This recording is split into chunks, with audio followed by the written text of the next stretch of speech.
At the beginning of the film, we see the city of Detroit, where crime and mafia activity are on the rise. Then, on top of a building, our hero John moves forward and takes down a man. From up there, John spots a car speeding away, so he throws the man's body straight in front of it. The car crashes and comes to a stop. John then makes his way down. As soon as he reaches the ground, John starts taking out everyone in his way. Soon, he comes face to face with his enemy, but the gangster suddenly drives his car straight at John and speeds away. John gets back up and attacks the car. And in the middle of all the gunfire, we even get a quick look at a ring inside a shotgun. And just like that, the film begins. The story then takes us back 1 year earlier. At that time, John is working at a factory. After finishing his work, he heads outside and walks over to his car. By now, John has clearly changed a lot and is doing much better than before. He then gives some money to his friend Chad and takes a small bag from him.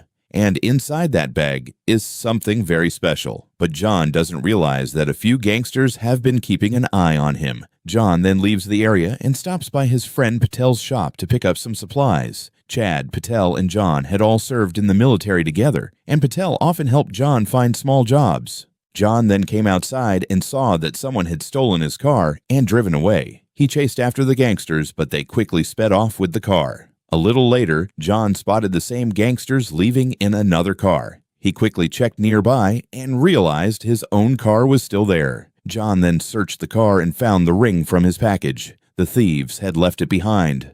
John was relieved. From there, John went to the police station where he met with his parole officer. Because of John's good behavior, his parole period was officially ended. John was finally completely free from prison, and he was thrilled. After leaving the station, John went home and spent time with his girlfriend, Angela White. The two of them had been together for quite some time, and John was thinking about proposing to her. At that moment, John remembered how he used to sell drugs when he was younger. Back then, he was standing outside a club when Angela suddenly stormed out. The moment John saw her, he fell in love with her at first sight. The two of them started smoking together, and Angela soon began to like John too. After that, they started spending more and more time together, and little by little, they grew closer. Back in the present, John finally sat down and proposed to Angela. Angela said yes, and the two of them kissed. They then started heading toward the bedroom, but suddenly, a smoke bomb was thrown into the house, and several officers stormed inside. The officers grabbed John and searched his car. That's when they found drugs inside it. Angela was furious when she saw what they had found. John then started attacking the officers, but they quickly overpowered him and slammed him to the ground. An officer named Larry then arrested John, but his partner Tom wasn't happy about it because he knew Larry had arrested John on someone else's orders. Larry then came over and signaled to John that he was going to spend a long time in prison. John was furious. Tom was then given the full report, but he wasn't satisfied with what he saw. A little later, Larry went over and paid the gangsters who had planted the drugs inside John's car and set everything up.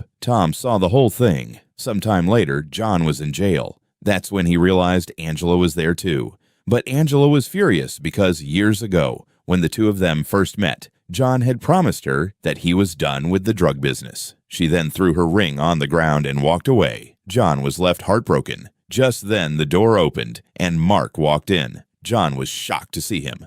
The story then takes us back to the past, when John and Angela first met. Mark was there too, and it turns out Angela was actually Mark's mistress. Mark stepped forward, and to make him jealous, Angela kissed John. Mark pushed John away and took Angela with him, furious. The two men then started fighting. John tried to step between them, but Mark began beating him because he was a gangster. John then grabbed some of Mark's men and started taking them down. After that, John grabbed Mark with a bottle and injured him. Mark then left with Angela, planning to keep her with him forever. Seeing this, John was furious. Back in the present, Mark came over and pointed at John's wedding ring.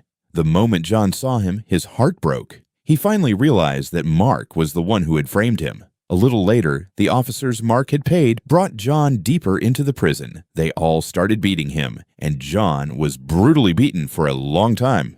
As the months slowly passed, Tom continued investigating John's case. Meanwhile, at Mark's factory, he was busy producing his drugs on a massive scale. One of his partners was Larry, Angela had also started working at a restaurant, but she was now under a lot of stress. She had even received a notice telling her that she had to leave her home. By this point, Tom discovered that John had injured Mark in the past, which was the reason John had spent 3 years in prison.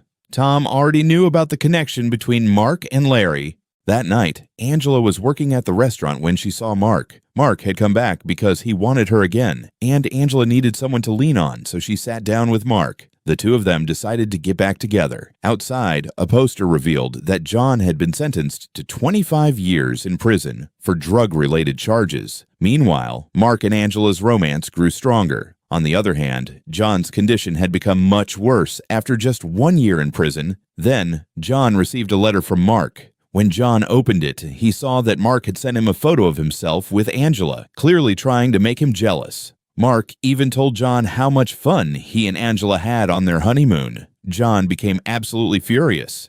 Meanwhile, Mark and Angela moved into a huge new house. Mark was becoming a powerful gangster, and Angela loved their new home. The two of them spent their days enjoying their new life together. But John was also preparing for revenge. Then, while he was in prison, John saw Angela. She walked up to him and started taking off her clothes. Then Mark appeared behind her and began having fun with her. Seeing this, John became more and more furious. He wanted to kill Mark and Angela no matter what. Meanwhile, Tom went through John's belongings. Among his things, he found the ring. After putting everything together, Tom finally solved the case. He realized that Mark had framed John. Tom went to Larry to confront him about it, but Larry was already prepared to set Tom up as well. Larry then handcuffed Tom and tried to convince him to stay quiet. By then, Christmas was just around the corner. Angela was working at a restaurant when Tom came to meet her. Tom gave Angela her ring and told her the truth. He explained how Mark and Larry had worked together to plant drugs in John's car and frame him. Angela became furious after hearing this and stormed out. That night, Tom was driving home when a traffic officer pulled him over from behind. Tom took out his badge, but the officer suddenly attacked him. The officer was actually working for Larry. Meanwhile, Mark and Angela were together at home, kissing. Angela then told Mark to open his Christmas presents. But when Mark opened one of the boxes, he found John's wedding ring inside. Mark was shocked. Angela became furious and started hitting him. Mark pushed her away, and the two of them began fighting. Angela then turned her anger toward the guards and tried to leave, but Mark's men grabbed her and forcibly dragged her back inside. Mark then started giving Angela drugs and made it clear that he wanted to keep her with him no matter what. John's best friend Chad witnessed everything. Chad later came to John and told him the whole story. John was furious. Using Morse code, John told Chad that he wanted to escape from prison at any cost. The next day, a young man who worked inside the prison stepped outside. Patel was waiting for him near his car. Chad then attacked the young man from behind. The two of them forced him to reveal the prison's complete layout. Now they had a plan to help John escape. Meanwhile, John was fully prepared to escape prison and get his revenge. An officer came over and gave him the letters Chad and Patel had sent. John carefully read the messages and decoded them. That's how he discovered that they were going to get him out in just 2 days. They had even sent him a complete map of the prison. That night, John used materials from the prison's trash to make a knife. 2 days later, an officer noticed that John still hadn't come outside, so he went in to bring him out. John suddenly grabbed the officer and killed him with the knife. He then took the officer's clothes and put them on. Now disguised as an officer, John walked out. At one of the doors, another officer approached him. That's when John realized it was actually his friend Chad. Chad had already taken down the officer guarding the door. The two friends moved forward. Meanwhile, Larry had come to hand over a cut of the money to his fellow officers. He had already checked his gun in. As Larry walked through the prison, John and Chad walked right past him, disguised in officers' uniforms. Larry soon discovered that his fellow officers had been killed inside the prison. By then, John and Chad were already moving ahead. Larry caught up with them, but without a gun, he couldn't stop them. John and Chad finally made it outside. The prison alarm began blaring. The two of them started firing their guns. Patel then drove a car straight into the prison. He set the place on fire, and the three friends escaped together. John then spotted Larry. The two men stared at each other furiously. John finally left with his friends.